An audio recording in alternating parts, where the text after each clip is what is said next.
boarded this plane to go after Stravinsky. As the vampire who'd masterminded the inhumane experiments, the madman behind the terrorism, he needed to be staked.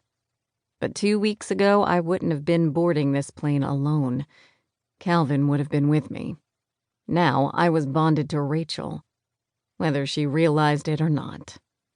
Boarding this plane was a ruse to throw anyone watching off my trail, so I could track who went after her. But part of me wanted to board anyway.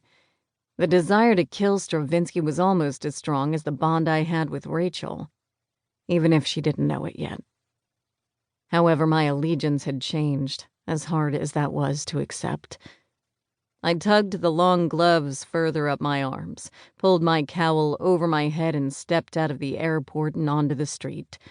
I raised my hand and flagged down a cab. Madre de Dios. Stravinsky should be my top priority. But seeing Rachel on the screen only confirmed I couldn't leave her alone to face the fallout from her report, which, judging from the reactions of the airport passengers, would be of the nuclear variety. Worse, I felt a tug toward her, like she needed me. I couldn't turn away from that gut instinct. "Where are you off to?"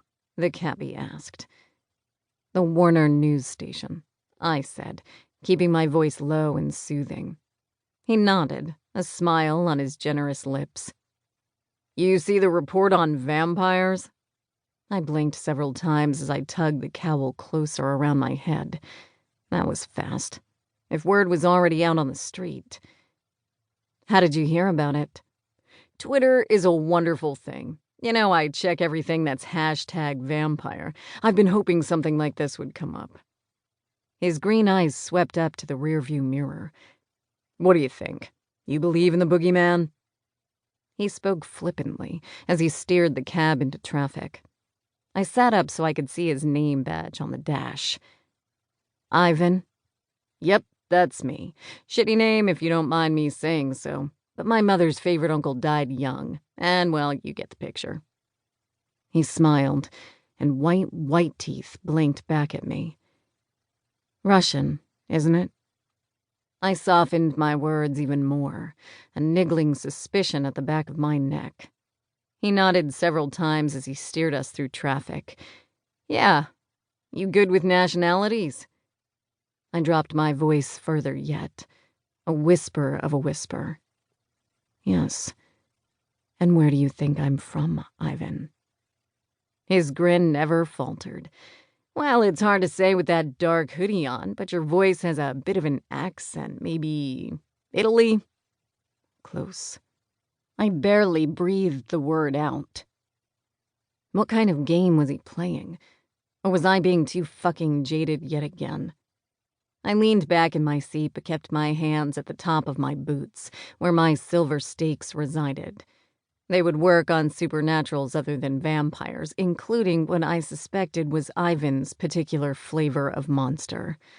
His smell was distinct, like the smell of fresh snow and maple syrup.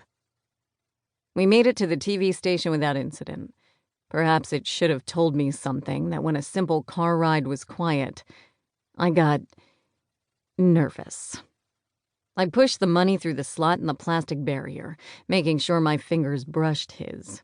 A flicker of energy snapped across our hands, and his eyes shot to mine. He was far from harmless. But he wasn't the raving maniac so many of his kind ended up being. A kid. He was a kid compared to my age. Rachel wouldn't want me to hurt him, and that was the only thing that kept me from driving my stake through the plastic and into the back of his neck. I lifted the corner of my mouth so he could clearly see a single fang. "Ivan, not only do I believe the boogeyman is real, I know him quite well. Or should I say, her." His mouth dropped open and he spluttered as I slid out of the cab, which was why it shouldn't have surprised me when he stepped out of the cab as well. "Wait, I want to talk to you." I rolled my eyes but didn't stop. "Go home to your kennel, Ivan." He let out a snarl and whipped around in front of me. Taller than me, his light green eyes were closer to chartreuse.